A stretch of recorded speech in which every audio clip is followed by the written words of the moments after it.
All right, we're gonna go ahead and get started. All right, so thank you everybody for joining us today for the Engaging Youth Workshop. So just some quick Zoom housekeeping. Make sure to keep yourselves muted throughout the session. There will be a Q&A at the end. So if you have any questions that come up, go ahead and drop that in the chat and we'll be able to go over those at the end and ask our panelists those questions. And so, as we all know, youth plays a critical role in tackling the climate crisis because they are the next generation of our world leaders. So this workshop will help strengthen and develop a relationship to successfully engage youth in your area. And we have some amazing panelists joining us today, and we'll be able to introduce them a little bit later, so just hold on, okay? And we're just gonna go ahead and get started now. So let's see, here we go. My name is Sarah Saucedo. If you were here earlier, I was hosting the last panel, and so I'm a Tornadoes Regional Fellow. I attend Arkansas State University, and I'm getting my master's in environmental science with a public policy and economics emphasis. And so pretty much what a regional fellow does is I work with higher education outreach, specifically the major universities within our region. And so, for example, in Arkansas, I work with University. No, I'm just having trouble getting onto this next one. Okay, so pretty much I work with the major universities in our areas. And I work to expand and support student engagement. So that can be getting them involved in CCL, getting them to start a chapter on their campus, which I'll talk about soon as well. And mainly just assisting our state coordinators and Carol with anything, specifically, you know, the regional conference right now. And so we have a total of 10 regional fellows nationally, and I'm the first one for their Tornadoes region. So it's pretty new in our region. And still trying to build the thing up and get some stuff going. And so we have 90 campus chapters nationally. And so campus leaders, really just the campus leader program is a way to empower our students to become more effective climate advocates and help them organize in their communities. And so they'll be able to develop a lot of climate advocacy skills, educate others about climate solutions, and build political will for carbon pricing. And so when a student wants to become involved and start a campus chapter, they would be able to contact me, and there is tons of resources, and I'm able to walk them through what is needed. And so there's two ways they can do this. They can do it through a regular track or an accelerated track. The accelerated track is faster, and it's typically for those who have already been involved in CCL. And so they already have the groundwork already laid out, and they can continue with some of the greater things that they would have to do to start that campus chapter. And so, for example, one of the things that they have to do is complete the climate advocacy methods program. And so it's just a 12-week program, and they'll get a certification at the end. And it's just a really great way for students to learn what CCL is and the things that they can do to make a difference, you know, such as submitting a letter to the editor, an op-ed, joining their local CCL chapter is obviously very important, building that connection with them, as well as completing and getting the credentials for the campus leader program. And so that'll help them get any more internships with CCL. And within this program, as someone mentioned on the chat earlier, there is a way to get college credit, and that just depends on your university. And I believe it's typically around like 1 to 2 credits, but we do have more information on that if there is a student who would be interested in that. And so moving on, so we have a lot of internships. And what I do is I have completed a list of a lot of professors throughout all of our major universities in the region. And so I send these out monthly through emails. I email these professors every month with opportunities that CCL has. So these internships that we have, I continuously email them. And these internships are for students, but we also have opportunities for professors to get involved in CCL. And so sending those emails is just a really great way to connect with the higher education leaders And it's a really great way to make connections with just different parties on different campuses. So for example, a few weeks ago, when I sent out another email, I was contacted by a professor from Kansas State, and they invited me to come speak to their class. And so this was a great opportunity for me, and I was able to bring with me the state coordinator, Tony, and one of the local chapter leaders, Jacob, that you saw on the previous panel. And so when they were able to join me and help me with that presentation, it allowed them to connect with students, not only in their state, but for Jacob, students that go to his university and that could be a part of his chapter. And so they also had a flow workshop coming up a couple weeks after that. And so that was another great way for them to market one of their upcoming events. And so through these emails and these exchanges that I have with these professors and students, it really helps build a connection and let them see what CCL has to offer them. As Allison said in that last meeting, you know, students, we're just so busy, we have so much going on. We really need to make sure we're getting something out of all of this effort and hard work. And so CCL does a really great job of making sure that students do feel rewarded by being provided something. And so another thing is, if we don't have students who want to commit 100%, they don't have enough time, but they're like, yes, I love CCL, I totally support it, we ask them to write a student testimonial. And so as you can see on the screen, it's just a picture of them, and they write something about why they support CCL. And we encourage all students to do this. And this just allows us to use these photos and statements when we lobby. And so we'll show these to our Congress members through social media. And so you might have seen some already from your state if you follow your own social media or if you manage that. Oops. And another thing that we work with universities is trying to get the president or the chancellor's endorsement. And so the university presidents and the community leaders, they're just very highly influential with the Congress members. And so when a Congress member sees that a university president has endorsed CCL, they take a step back and they think, oh, this really means something. You know, this is important to this area of my constituents. And so then that sparks their interest and a possible conversation, you know, with that university president, the Congress member, and our students who have worked really hard to get that endorsement. And so right now we have over 50 university endorsements, and it's really important because it's just showing that higher education is moving forward with supporting carbon fee and dividend. And so that's also allowing our students to feel more empowered, that they can make a difference, and that their university is going to listen to them and support them in their efforts. And so our higher education action team is growing. We have over 2,000 members now. And so this is nationally. And so we just try and get as many students involved as possible. And I'll have more information of how you can sign up and follow that. So for example, there's the email and also the Facebook and Twitter, Instagram, and we can add you to our email list. So if you have a phone, take a picture of this really quick or give us a quick follow and you'll be added to that list. And that way you can stay up to date on all the higher education things that we're doing and you can get involved.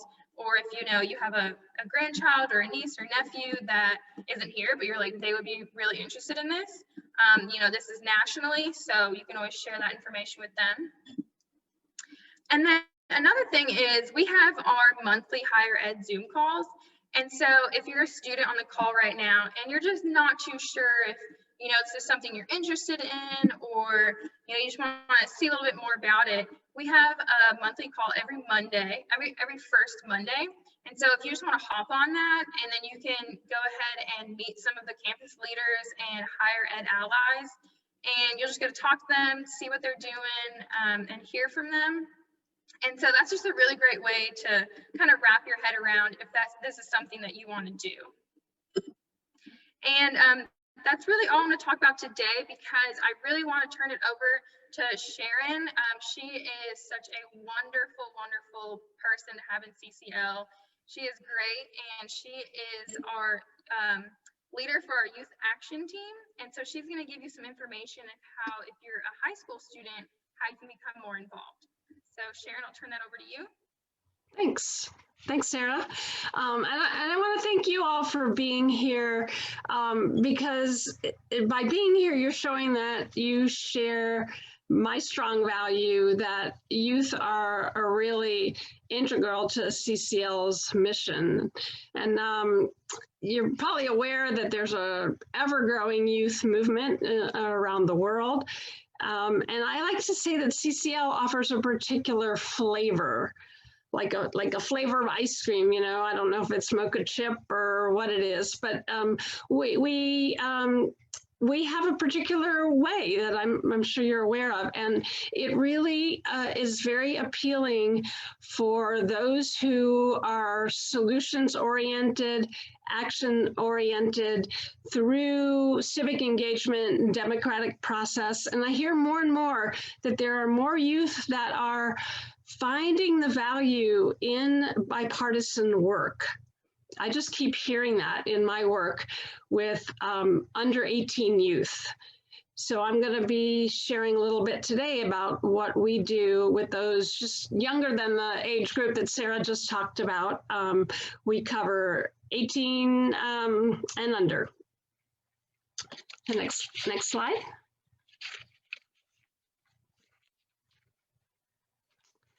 So I'm one of the co-coordinators for the National Youth Action Team. And along with my colleagues, Destiny Lloyd and Franklin Wu, in the past year and a half or so, we have really expanded a small action team to a vibrant national network. The Youth Action Team provides a space for CCL youth under age 18 to communicate and interact with other young people. And we educate and support local chapters to provide opportunities on effective youth involvement and empowerment. And that's what I'm doing here today by speaking to you. So I'm delighted to say that we recently added 2 more youth from to our coordinating committee, and 5 more under 18 youth to our leadership council. And they range in age from age 12 to 17, and in geography everywhere from California to Massachusetts. And we would really love to work more in the Tornadoes region. I'm also state coordinator for Missouri, and so I would really love to see more youth in our area. So I'm going to be talking today about how to reach out to youth and get them engaged with your chapters. And here are 2 important resources that we've created. The Youth Outreach and Engagement Guide, and those are for adults in chapters who want to reach out to youth, and the Youth Leader Action Toolkit that we created for youth specifically, particularly to create youth action teams, local youth action teams, and those are the building blocks of our network. Next slide. So now we'll jump into reaching out to youth, and a good place to start is just to ask people you know, members of your chapter, to connect with children, grandchildren, students, coworkers, anyone who is in high school, middle school, who might be interested. That kind of like the conversation kind of thing that Catherine Hayhoe talked about. Next slide. So let's consider, where do youth hang out? And schools would be a likely place. So we recommend that you start with schools and educators. And I'm an educator myself, and I know that the key to working with an educator is to connect over curriculum. So if you think about it, CCL offers a direct connection. Everything we do is connected to curriculum. Economics, government, history, science, art, health. And you know, the whole media lever is all about language arts. So there are just very direct connections to the curriculum. So if you want to go in and make a presentation in a school classroom, connect it into the curriculum. And educators are often looking for ways to connect students with like real life experiences. And CCL really abounds with experiential learning opportunities. So in talking to educators, it's important to emphasize that we offer that as well as we're solutions focused, because there's a lot of material out there about climate change, and a lot of it's a real downer. And so I've talked to teachers who are like, oh, I have to do the climate change piece. But you know, youth have so much of that down in their lives, so that they really need to hear about solutions, and educators like to offer that as well. Okay, next slide. So students are busy people, and we've alluded to this a bit, providing incentives to and highlight what students can gain from their involvement with CCL. So if you think about the skills that you might have gained or you use in our advocacy work, communication skills, policy analysis, record keeping, planning, leadership, all of those skills, it's really important that students know that they can build those skills by doing something in the real world. And most students in high school have to earn community service credit, and CCL work can count. So if a school uses a platform such as where I am, it's Let's Serve, you can register CCL and give service hours that way. And nowadays, high school students, I've noticed, write resumes, and so CCL experience looks great on a resume, and as well as college applications, scholarships. That kind of experience really makes an application stand out. Okay, next slide. So youth organizations are another place to connect and reach out to youth, especially if you're looking to add diversity to your chapter. So the Boy Scouts, Girl Scouts, Boys and Girls Clubs, if you're looking for more in more conservative areas, more rural areas, 4-H, FFA, Future Farmers of America, and faith-based groups are great places to tap. And when you approach them, just look at their mission statement and connect what CCL is doing and CCL's values to what that organization is doing. Okay, next slide. So let's say you've done some outreach and you have a high school student that's interested. So what do you do with them now? Once you found them, you've got to keep them involved. And it can be a little daunting to be the only person under 18 in a chapter. And so you might have to take just a little bit of extra energy to welcome what I call a pioneer young person into a chapter. So here's some ideas that we've collected to help you extend an extra warm welcome. Next slide. So consider pairing a youth with a non-parental adult. And this can be a temporary pairing or a short-term relationship, or it can be an ongoing mentorship, but just that anchor person. Check in on their interests, what motivates them, and as well as their skills as soon as possible. A lot of youth are joining CCL because they're really drawn to the action piece. So we want to find out what they're interested in and connect them with that really early.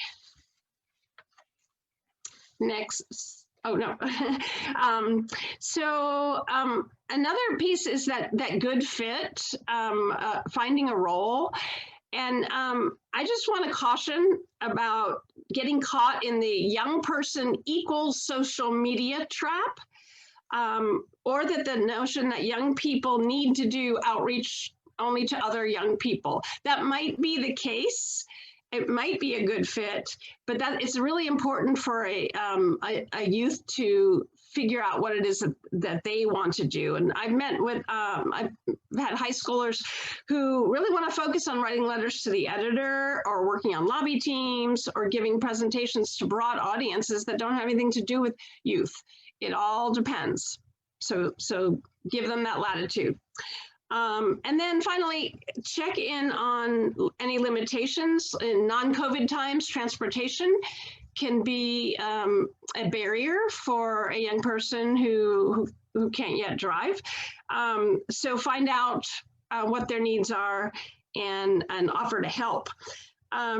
It's also important to remember that students have full-time jobs as students, and they have school schedules and extracurricular activities, and that some sports are seasonal. There's college application season that we just finished. There's exam time. So all of those are things that students are dealing with in their own lives. And so they might be dormant for a while, but that doesn't mean that they're not interested. So keep up that relationship with them. Okay, next slide. So in integrating a youth into your chapter, just check on the best communication methods. So I've heard older CCL people say that youth don't use email. Well, that's not universally true. It may be true for some, and so you just want to find out what the best way to communicate is. It's important to ongoingly provide support and communication and check in. And keep building that relationship to keep the enthusiasm going. And connecting them with the broader CCL community. So that can be an interest area, and quite likely it can be connecting with the other youth across the country. And that's where the Youth Action Team comes in, and I'll talk about that in a little bit. And finally, attracting a core group of youth. So some youth may do really well being the only young person in their chapter, but often it's when they're attracting others into your chapter will keep youth going. So to attract a real core group, and then you could start a youth team. So next slide. So I mentioned earlier that youth teams are the building blocks of our youth network. So I'll talk a little bit about them, and we have lots more information in those resources that I showed you. So it's really, really important for you to know that CCL doesn't have standalone youth chapters, under 18 youth chapters. There are campus chapters, they are standalone, but for youth, we attach them to a chapter. And they have to have a willing adult mentor. And that's just part of the legalities we have to deal with. So once you have that, you can work to set up a team structure, work with the youth to set up a structure that works for them. What kind of roles, meeting schedule, methods of communication, and then make sure that they're all really well versed in CCL. We do a youth climate advocate training special for that, for newly forming teams. And then once that's ready to go, then you can work on creating an action plan. Next slide. So collective youth voices hold a particular power and influence. And the youth team can use that power to do things that adults really just can't do. We hear over and over that when a youth is in a lobby meeting, who does the member of Congress want to talk to? It's the young person. And they really seem to want to hear what the young person has to say. Media are all over youth. They really like that angle. And here's another great example of youth power. How easy do you think it is to get an appointment with the Chief Environmental Officer of Microsoft. Well, a team of youth from 3 different states, one of them is here today, got a meeting with Louis Joppa, the Chief Environmental Officer of Microsoft, and it went really well, and they were invited to continue the relationship. So youth have lots of unique power. Next slide. So just a very quick note on legalities. Under 18 means that someone's a minor, and that just brings some legal extras that we need to know about. So we need to have a parent or guardian signature on a minor release form for all videos and photos of minors. So it makes it really hard to record meetings and things because we don't have that permission. If you have a youth under 16, CCL wants to have the parent signing a release form for them to be able to participate in any sort of activities, and also for transporting minors when we do that again. Okay. And finally, just like a chapter, it's really important to grow and sustain the team, especially since high school students have this funny habit of like growing up and graduating. So we have to keep doing outreach and finding new people to come on board and learn the ropes. But I'd say that the one overall rule, like, you know, we have the one rule about respect and appreciation. Well, for youth, I think it's keeping it fun and interesting. And again, the guide and the toolkit have lots of detailed information about all these, the how-tos of all these things. But I have to say that from my point of view, that supporting youth teams has been an absolute joy, and it's just amazingly uplifting. It's just very nourishing to me, and I know it's an investment in the future. So before I close, I'd like to share just a little bit about what the National Youth Action Team is up to. Next slide. We've just launched, we're really excited about it, our new website, youth.citizensclimatelobby.org. And it's a work in progress, but we're just delighted to have that. And we think it'll really help to grow our network and really be a welcoming entry point for youth looking to get involved. It's a little easier to navigate than the big CCL website or community. So we feature stories of students who've taken action around the country, and it's just an easy way for them to connect with other youth teams and other youth across the country. We have a social media team that runs our Instagram account, and we're really excited about a new youth blog that's a team that has been publishing a youth blog. Okay, next slide. And an exciting outreach program that we launched last fall is called CCE in the Classroom. I hope maybe you've heard of it. We match middle and high school teachers with teams of youth to do virtual presentations. And the feedback we get is that the students in the schools are really, really inspired by seeing youth their age who are actively engaged in creating change in the world. So finally, we have lots going on in 2021. Our plans include youth-specific lobby meetings, working with liaisons for that. We're just launching a National Youth Endorsement Challenge, which is has a point system and teams, and it's like a big game. It's a cooperative game. We're doing conservative youth outreach. Our next national call will be about conservative outreach. We're also collecting stories like Sarah was indicating, and through our website. And always continued focus on diversity, inclusion, and inclusion geographically, academically, racially, culturally, in every which way in our growing youth network. So thanks, and I'm really happy as the co-coordinator of the National Youth Action Team to be of support and a resource to you if you're interested in growing youth involvement in your chapters. Thanks. Thank you so much for that wonderful presentation, Sharon. And we will try and make these slides available to everybody. We'll find a way to send these out so you can have that information, so don't worry. And without further ado, I know y'all have all been waiting for this to hear from our wonderful youth advocates. So we have about 20 minutes to ask them some questions. So if we can just go through and have all of our panelists introduce themselves, we can start with Lathan.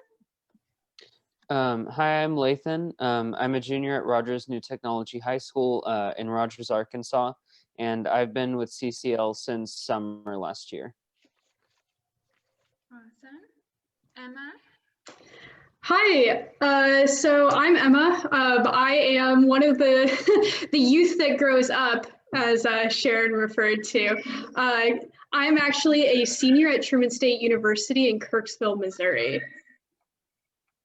And hi everyone, my name is Shay. I'm from Wilmington, North Carolina. I'm a senior in high school at Thayer-Rees Academy, and I've been a member of CCL since July of 2019. Thank y'all so much. All right, if you can just go through and tell us how you got involved with climate advocacy. So I got involved with climate advocacy when I found CCL. Citizens Climate Lobby was the first climate organization that I ever joined, and it's the one that I'm most involved with.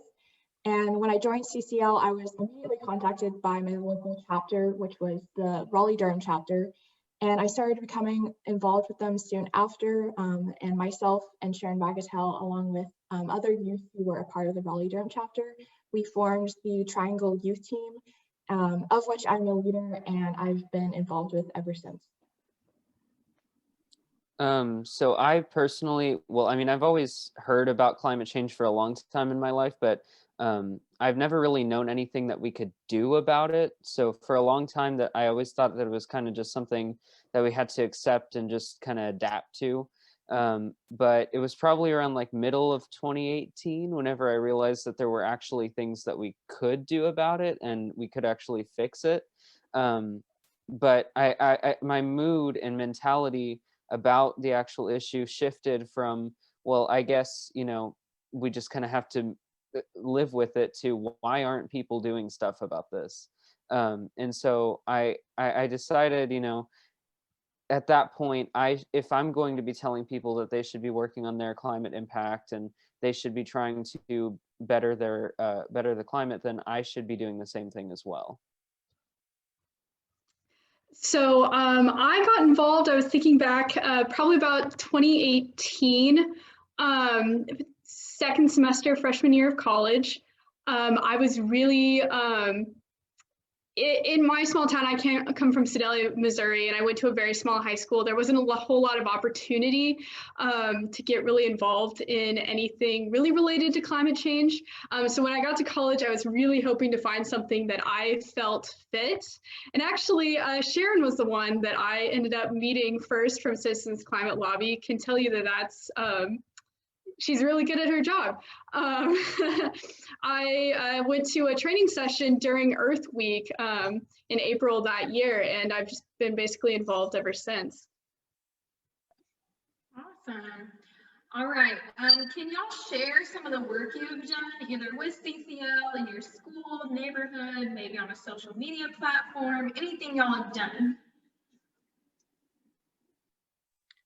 So with CCL, I have had the opportunity to lobby my representatives, and I was fortunate to be able to go to Washington, D.C. At the November lobbying conference in 2019 before the pandemic. And I've also been able to lobby online. Since then, I've also taught lobbying workshops, one of which was with Sharon Bagatelle to teach a workshop at a summer camp this past summer online. And I also had the opportunity to lobby the Chief Environment Officer of Microsoft with other youth across the country. And so my experiences lobbying helped me realize my desire to study environmental policy in college, so I'm definitely going to be continue doing this in the future. And with the Triangle Youth Team, we have done a lot of different online presentations that sort of started when the pandemic began. We hosted a local live stream for Earth Day instead of doing something in person. And from there, we also did more series of online presentations teaching concepts that are related to CCL. And this past semester, the Triangle Youth Team has participated in the CCE in the Classroom initiative. And so we created an educational presentation related to government and lobbying and the legislative process and all those sorts of concepts. And we've presented to all sorts of classrooms and different subjects across the country since then. And all of the presentations that I've been able to do with the Triangle Youth Team and with CCL have definitely improved my public speaking and communication skills.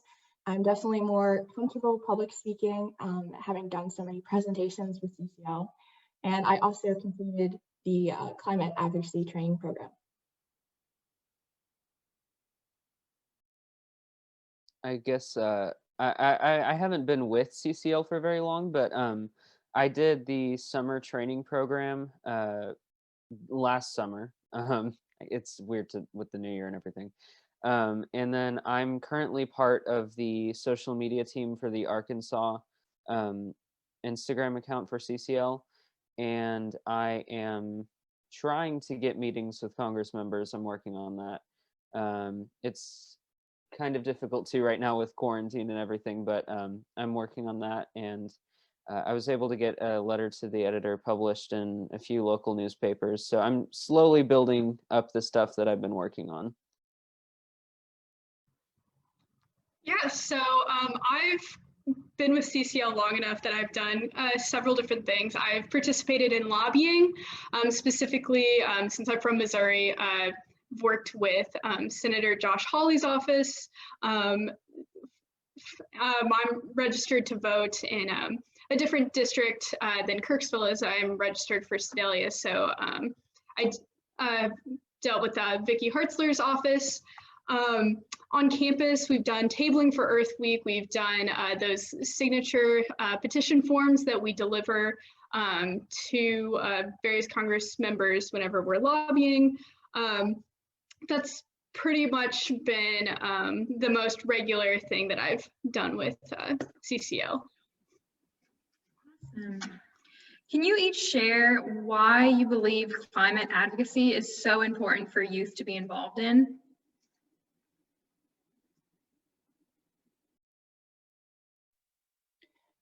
So I learned about climate change in my environmental science class that I took my freshman year of high school. And it became both a concern and also an interest for me learning about environmental issues. And then after repeatedly learning about the alarming news and evidence about climate change, I was terrified. I grew anxious in my daily life because there was this seemingly impending doom in the back of my mind constantly. And so in addition to that, I felt powerless and to do anything about climate change. I felt that there was no amount of impact that I can make as a 15-year-old to solve the world's most complex problem.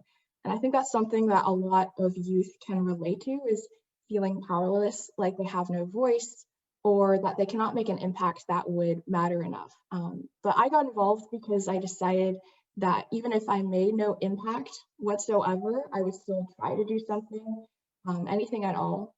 So climate advocacy is important for youth, I think, because for any other youth that have felt similarly to me concerning climate change, advocacy can be an outlet for those feelings. And that's what has been for me. Being a climate advocate has significantly deterred my fears of climate change, and instead taking action has replaced those fears with determination and hope. And I think so long as I continue to take action, I will never feel that hopeless again. I mean, just on a personal note for me, I think it's important because, I mean, kind of like what you were saying, it's alarming for a lot of people my age, because, I mean, a lot of people who are older have, you know, sort of been able to go through most of their lives at this point without having to worry about this sort of thing. But I mean, been growing up in a world where climate change is a threat and is something that is to be worried about. And so it's important because our climate has been neglected for so long. And, you know, previous generations haven't really done the best for our planet, whether they knew or not. And I think that if our generation doesn't show that we care, and that we want to do something about it, and we actually do something about it, we could be led down a very dark path. So I think it's really important that we show that, like, climate advocacy isn't just going to start with one generation and then just kind of fade out over time. It needs to be a continuous effort. I mean, I don't know if I can add much to Shay and Lathan. They really covered most of it. But I can say, just from my perspective, looking at my peers since, since I came to college in 2017, my cohort, most of us voted for the first time in the 2016 elections. We are introduced through social media and the internet to all sorts of problems. Like, it feels like, you know, there's a constant flow of failures or issues that we're just identifying, and it can get kind of like overwhelming. And so to be able to be involved in climate action is to, in many ways, like, you are practicing self-efficacy as a person, and you're getting involved in a problem that is going to affect your generation. And it really is a way to just say, it's like, okay, you know, I'm doing what I can, and that's very important. All right, so what about CCL stood out to you and made you want to join? And can you just share your quick story of how you joined CCL? Well, to start, I mean, I honestly just saw an ad for it on Instagram, and I thought that it would be a good thing to do since I was stuck at home. I wanted to do something about climate change for a while, but I had never really seen an outlet to communicate that sort of thing in. I had started an activism club at my high school, but it's kind of difficult to do bigger issues whenever it's just within your high school. So I found an ad for it, and I was like, well, I mean, I'm here anyway. If it's not for me, I mean, I can say I tried something. So I kind of thought that would be a good use of my time. And I honestly thought that it was interesting how I was able to not just build up skills that I know, like I already have, because I go to just to sort of briefly explain, I go to a high school that's very different. Like, we focus on communication and presenting and all that kind of thing. We do project-based learning, which is working with your peers and all that kind of thing. So I already have those sort of skills of communication and working with people. But I feel like working on a national scale with other people has been able to put me into a different position than I've ever been before. And so that's kind of the thing that I wanted to be able to achieve with it. Yeah, so when I had decided for myself that I would get involved somehow in the climate movement, I had no idea where to start or how one goes about doing that.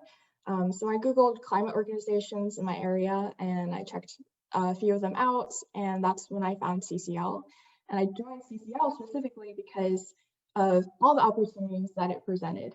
CCL stood out from the other climate organizations I came across because I saw how easy it was for me to get started immediately with the extensive volunteer network and local groups and chapters. There were so many opportunities and ways to become engaged, and so many, in fact, that it was actually overwhelming. And the lobbying aspect was what really stood out to me and interested me as well. I thought of it as a direct link to representatives to be able to speak with them face-to-face or online in the past year, of course. And it seemed like the most obvious way to make an impact and to share my voice with my representatives. So simply, I wanted to get involved as soon as possible, and CCL empowered me to do that. Yeah, so I can say, as someone who is on a campus that's pretty environmentally minded, at the very least, there's a lot of different student organizations that in some way, shape, or form deal with environmental issues or climate change. CCL, oh, sorry. I'm basically babysitting my girlfriend's cat right now, and she's being a tyrant. So if you hear something in the background, that's her.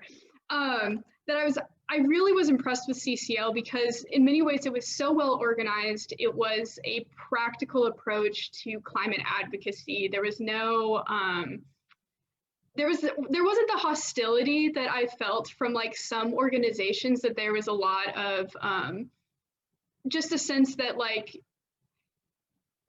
public policymakers are your enemies and instead of supposed to be your public servants. And so working with Citizens Climate Lobby, and especially in a conservative state like Missouri, I felt like, this is an organization that actually cares about the outcomes of legislation rather than just the photo op or the optics of saying it's like, oh, we're on the right side of history. It's like, well, what are you doing to affect it and to make actual change? And that's really one of the reasons why Citizens Climate Lobby just continues to stand out in my mind as the type of organization that you want to be involved with, because it's outcomes focused rather than just intentions focused.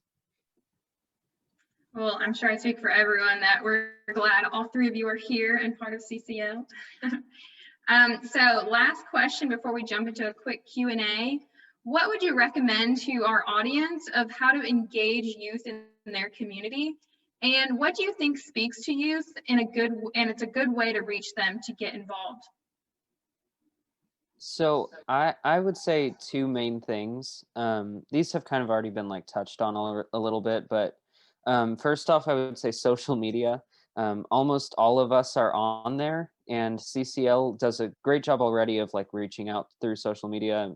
But I feel like a lot of people my age are sharing articles, links, and posts, and literally anything related to big issues, but they don't really know how to do something about it. And that's kind of the second thing, is giving them ways to act on things that they're already passionate about. Like this summer, I saw specifically on Instagram, like a lot of people posting pictures and videos and articles and links and stuff of things that they thought were important of bigger world issues, but they just didn't know how to actually act on them other than signing a petition or donating somewhere. So giving them pathways to do something and act on the issues that they're already interested in will really help them.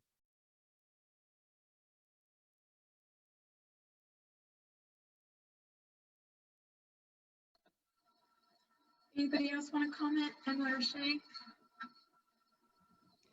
I mean, I think Lathan covered most of it. I just know, especially during the pandemic, not many people are going out, and obviously Lathan just goes to show that, you can really reach people over social media. That's like the purpose of it. And especially if you're on the networks that students tend to be on. I noticed someone asked, and I answered the question about like which social media tends to be more popular. I'm on Facebook, but that's like kind of unusual for a lot of folks my age and younger. So Instagram and Twitter tend to be more popular with reaching younger folks, at least in my experience. Yeah, I'll just quickly add on to that. I definitely agree with Lathan and Emma about that. I think also CCL is an opportunity for community service hours, which a lot of high schoolers especially do go out of their way to look for. Especially during this time, CCL offers a way for them to volunteer and gain those hours, since a lot of what we do is still online. So I think advertising on social media, for example, that if you're looking for service hours, CCL is a way to do that online. And also, I know Sharon already talked about this in the presentation, but I just want to emphasize that a large motivation for youth can be college applications. And I think youth are also looking for things that they're both enjoying and passionate about, but also things that they can step out of their comfort zone for, or gain these valuable experiential learning experiences that they won't be able to find in their high school. And so I think that is also something that speaks to a lot of youth, and that would be a major motivation for them. And the bottom line, I think, is also what speaks to youth is empowerment and having those opportunities and offering them. Awesome. So we're just gonna try and squeeze a couple more questions in here. One of them is, have you been involved in the youth marches? And if so, are they helpful? I can go first. I participated in the climate strike, the global climate strike that happened in September of 2019. Before the pandemic, I had just joined CCL, but I was clipboarding for CCL at that. And a couple months ago, I participated in a climate strike in Chapel Hill, North Carolina. And I delivered a speech there. And I would say it's definitely different from what CCL does. But I think for me, at least, from my perspective, I think it is a way to voice your opinions and your concerns, and a way to show support for a particular issue and gain attention in that way. And so I think it does help in that way, that it is a form of advocacy. Awesome. Okay, so just one last question really quick. How do you guys approach your conservative members of Congress? I can perhaps speak to this, considering the fact that I was, for a brief time, liaison to Senator Hawley's office, and I've continued to be involved there. I will say it kind of helps. I am very much center when it comes to my politics, and I'm also an economics major, so I do have a lot of a background in terms of, you know, talking about market forces. And genuinely, personally, I do value the universality, the degree of simplicity, the fairness that a carbon fee and dividend plan, or a carbon tax plan more generally, provides. And so when I'm talking about that, I can genuinely say that, you know, this is something that I think, as talking to somebody who also is interested in free market solutions to a variety of issues, that, you know, this is a good option. This isn't like the Green New Deal. This is not like a command and control regulation style, which is typically very anathema to the types of policy schemes that more conservative members tend to like. And can also say that, you know, just in my time working with that office, and well, actually come to think of it, I've never had the opportunity to work with a Democratic Congress member, having been from my area in Missouri, that there's more stuff that we have in common as Americans than actually divides us. I know that we talk about like what is so different about our politics, but nobody wants more poverty in the United States. Nobody wants environmental degradation. No one wants their neighbor to be just having a terrible time and lose their job. We all have typically the same goals, but we have different ways of going about them. And so I think just approaching the conversation from the perspective, like, I probably have something in common with this person, goes a long ways.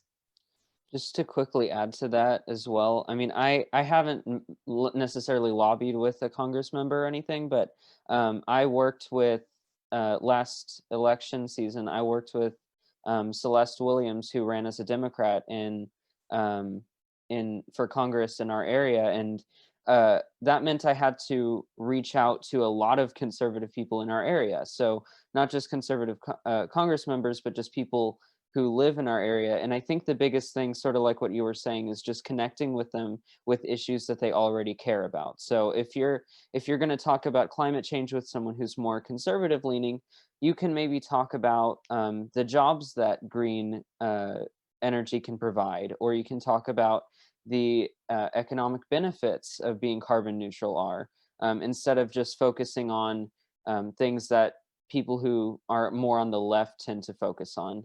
So you can sort of tailor the conversation to their values and connect with them in that way. Awesome. Thank you all so much for sharing. We're just about out of time. I think we're waiting to see if we have a link to our next session. Let's see, do we have that? Oh, there it is in the chat. Jan just dropped the link for that. So thank you all so much for everybody who came to this session, and thank you so much to our 3 panelists and Sharon for the amazing presentation. I really hope everybody learned something today and can take that back with you to your local chapters and see how you can now engage youth. And we'll definitely try and get that presentation of Sharon's out to y'all. So probably going to send it to the state coordinators and they can share that as well. So thank you so much, and we'll see you in the next session. Thank you all.